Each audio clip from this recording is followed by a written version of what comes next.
This isn't a race that ends at a finish line. It's a slow, deadly march, a walk toward death itself. Every warning pulls the contestants one step closer to their graves.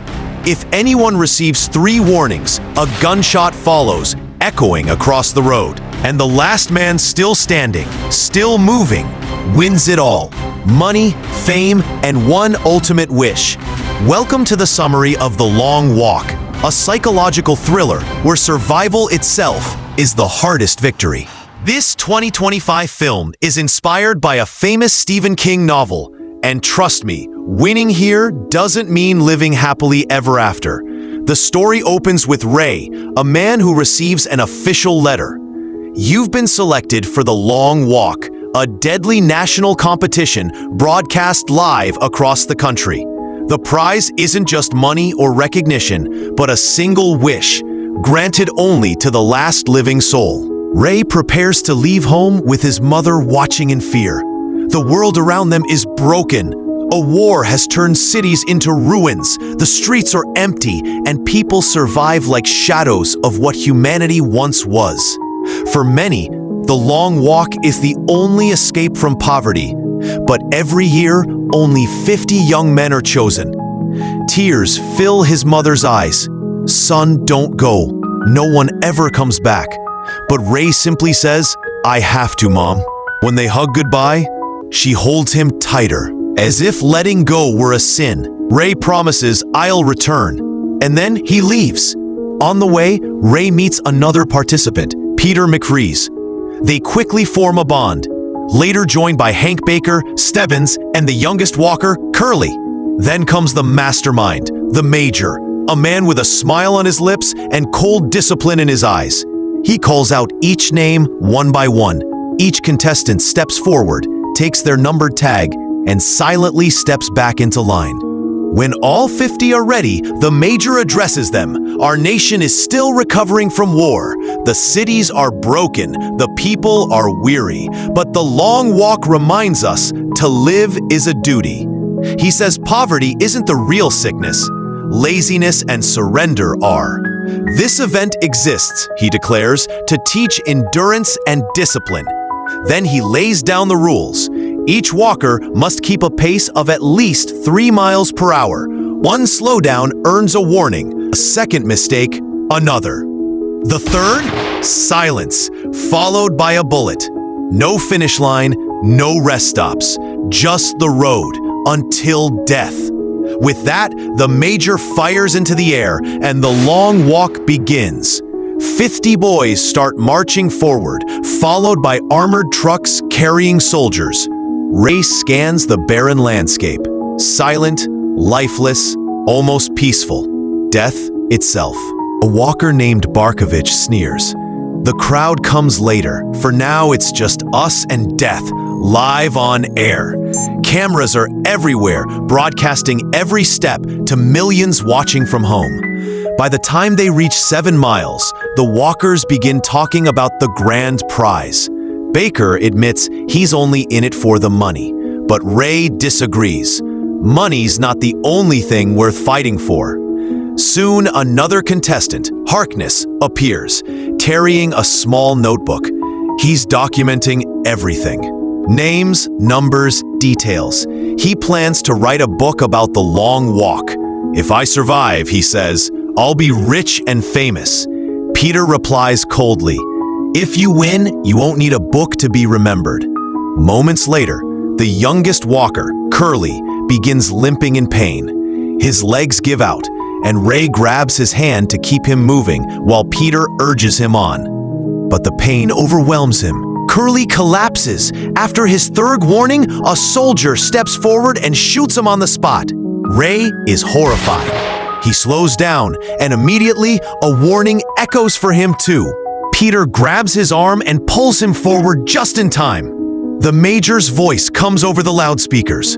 The fallen boy is out. Keep walking. There are more deaths yet to come. By the 17th mile, exhaustion begins to show. Ray feels his strength fading. I don't know how long I can keep this up, he whispers. Peter answers, don't think about the end, just one step at a time. Hours pass. Ray, Peter, Hank, and Baker walk side by side, bonded by survival. But peace never lasts here. The heat and fatigue soon strike down another walker, Ebb, his body collapsing in the dust. Barkovich laughs cruelly as the soldiers execute him. "Be happy," Barkovich shouts, "one less rival to beat." Later, as they hit the 25-mile mark, Barkovich starts taunting another contestant named Rank. He mocks his name, then insults his mother. Rank snaps, lunges at him, but misses and falls hard to the ground. Everyone yells for him to get up, but he's too slow. A gunshot rings out. Another body hits the dirt. Ray and Peter glare at Barkovich. "You killed him!" Barkovich grins maniacally. "Didn't even touch him." Not long after, another walker halts in agony. Clutching his stomach, he collapses on the road, humiliated, losing control in front of everyone. The soldiers warn him, then shoot him too. Night falls. The boys keep walking, driven only by fear and fading willpower. Ray drifts into half-sleep, dreaming of his mother, until Peter shakes him awake. "Stay conscious, Ray. Don't let go." Ray admits, "I miss her so much." Peter replies softly, "You'll see her soon." Hours pass. The death march continues. Ray's pace begins to slow again, and a second warning echoes behind him. Moments later, he stumbles and earns his third. That's when they realize something cruel. A walker's warnings only reset if he keeps moving flawlessly for 3 full hours without another mistake. Peter rushes to help, but Ray snaps in anger, accusing him of pretending to care. "You just want me to fall," Ray growls, "so your chances get better." A tense silence hangs between them as they approach a steep hill, a climb that feels like death itself. Several walkers slow down and are instantly executed. Ray forces his body upward with every ounce of strength he has left, until his legs nearly give out. Peter grabs his arm, steadying him. "Don't stop," he says firmly. Ray breaks down, apologizing for his earlier outburst. "I didn't mean it," he says. Peter smiles faintly. "Forget it. Just breathe." Nearby, Baker faces his own kind of humiliation. Nature's call hits him hard, and like the previous man, he can't hold it anymore. He squats right there on the road, trembling with shame. Before the soldiers can react, he quickly resumes walking, his face red with embarrassment. Ray and Peter tease him gently, laughing, "Man, you smell like victory now." Baker chuckles awkwardly and keeps moving. By morning, the group has covered nearly 59 miles. Ray feels weak again and begs Peter to keep talking, anything to keep his mind from collapsing. He confesses that he doesn't just want to win to stay alive. He feels there's a deeper reason, a purpose behind his struggle. Around mile 67, Hank begins to stumble. His legs shake uncontrollably. When Peter tries to talk to him, Hank lashes out, cursing and staggering forward. Meanwhile, Harkness, the man with the notebook, has twisted his ankle. He limps, falling behind the pace. A warning blares. Ray encourages him to push through, but his body refuses. Moments later, 3 warnings and a gunshot. Harkness collapses. Ray and Petey fall silent, their eyes wet with grief. But Barkovich laughs, mocking the dead again. "Why don't you write him a poem? Maybe sing him a song." Peter explodes in rage. "You murderer!" he shouts. They nearly fight before soldiers separate them. By the time they hit 100 miles, the major appears on the loudspeaker. "Congratulations, boys! You've made it farther than most." But the moment of pride shatters as one walker suddenly breaks formation, sprinting toward a nearby building, desperate for escape. He doesn't make it to the door before bullets tear through him.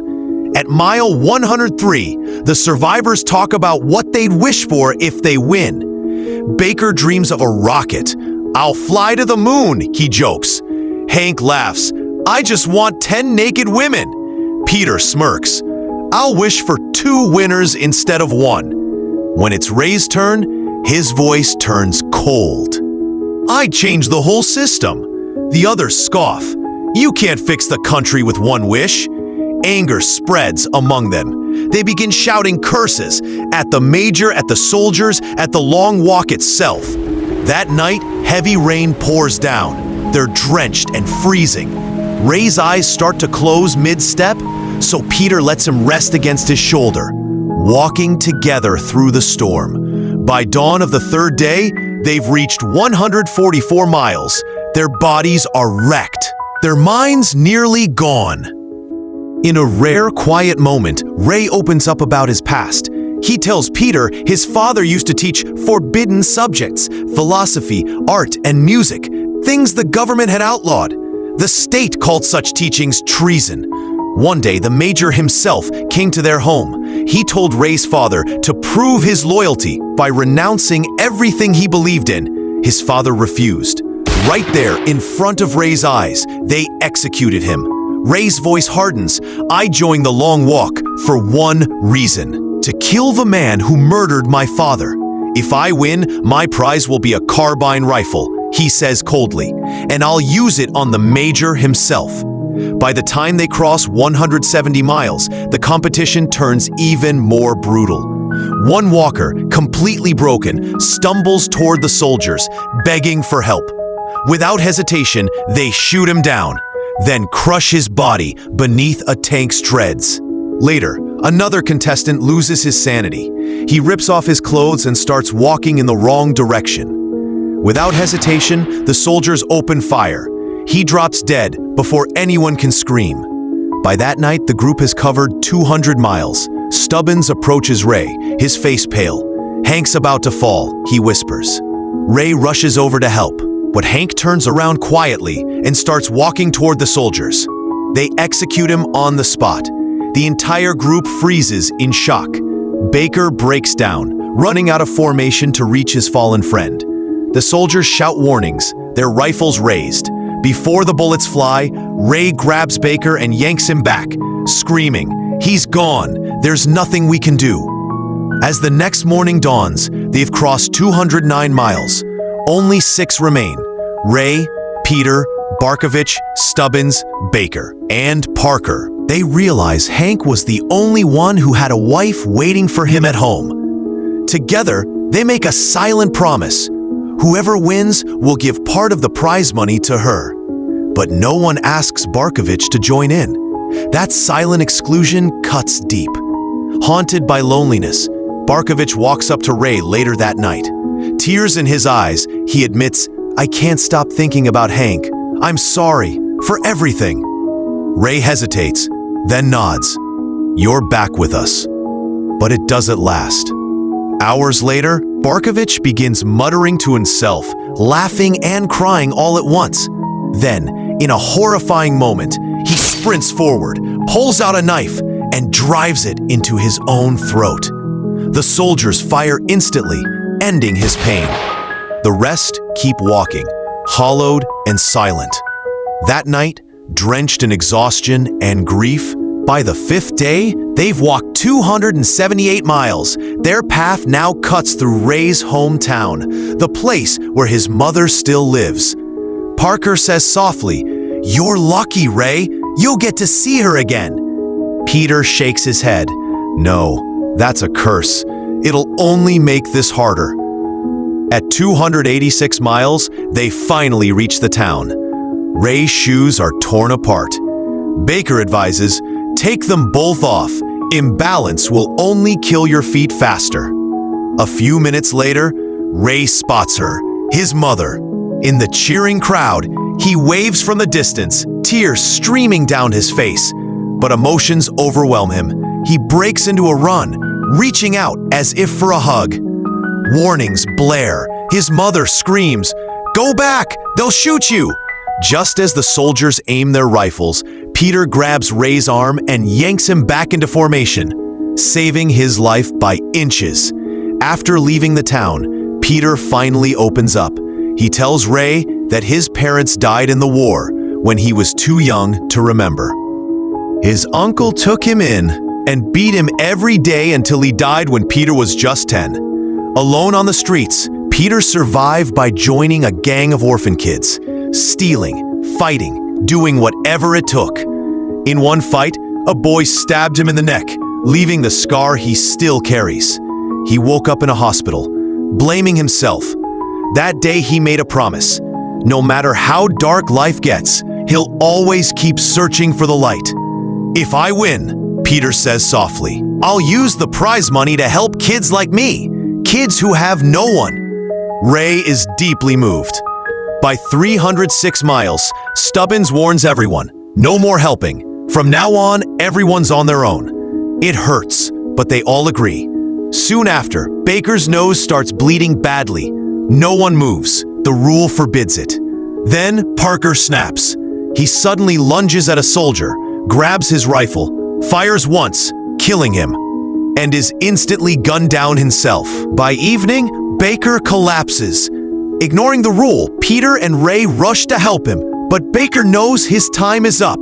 He pulls a small locket from his neck. Give this to my grandma, if you make it, he says, and don't look back when I fall. Ray tries to hold him up, but Baker refuses. Moments later, he crumbles, and the soldiers finish it. The walk continues into the night. 326 miles. Only 3 remain now. Ray, Peter, and Stubbins. They walk across a long bridge. Under the Major's watchful eye, Ray's mind finally snaps.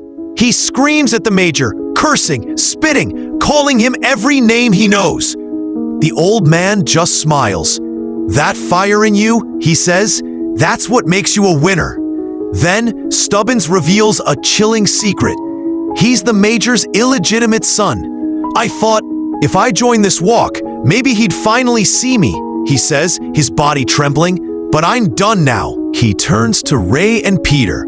Walking beside you two, that was an honor. Then he stops. The soldiers raise their rifles and fire. Only Ray and Peter are left. The rain pours harder as they march side by side. Peter finally speaks, his voice weak but steady. When I was a kid, I used to fear death. After watching so many die, I realized death is just part of life. The only thing we get to choose is how we face it. 331 miles, they enter a cheering city. Crowds roar, waiting to see which of the two will outlast the other. And Peter stops. I'm done, he says quietly. You should win, Ray. Go home to your mother. Ray shakes his head. No, we finish this together. Peter takes a few more steps, unaware that Ray has fallen behind. Ray already had 3 warnings. The moment he slows, gunfire erupts. Bullets tear through his body. The Major himself delivers the final shot. Peter freezes, horrified as the crowd cheers his victory. The Major walks up to him. Congratulations, he says proudly. You've won the long walk. Tell me, what's your wish? Peter, shaking, barely speaks. I want a soldier's carbine, he says, so I can give it to my children someday, as a reminder. The soldiers hesitate, but the Major nods. Give it to him. He won't hurt anyone. He's a man who'll make the world better. Peter takes the rifle and raises it. He aims it directly at the Major. The old man tries to calm him. Don't throw away your victory, son. Peter's eyes fill with tears. This is for Ray. He pulls the trigger. The Major falls dead. The story ends with Peter dropping the rifle and walking alone into the endless, rain-soaked road. The last man standing of the long walk.